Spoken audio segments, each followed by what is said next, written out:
I wrote this poem, Mametz Wood, when I went to the Somme battlefields to make a short film about two Welsh writers who had fought at this place.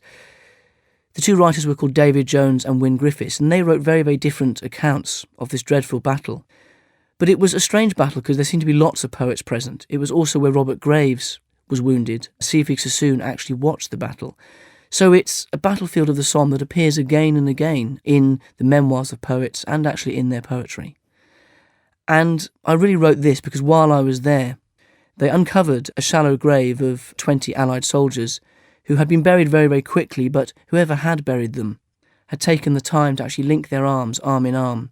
And when I saw a photograph of this grave, I just knew it was one of those images that had burned itself onto my mind, and that I knew that I would want to write about it eventually.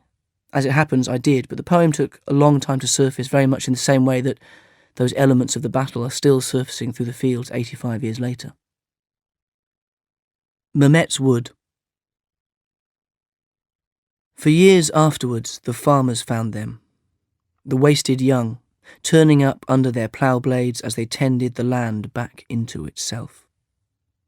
A chit of bone, the china plate of a shoulder blade, the relic of a finger, the blown and broken bird's egg of a skull, all mimicked now in flint, breaking blue in white, across this field where they were told to walk, not run, towards the wood and its nesting machine guns. And even now the earth stands sentinel, reaching back into itself for reminders of what happened, like a wound working a foreign body to the surface of the skin.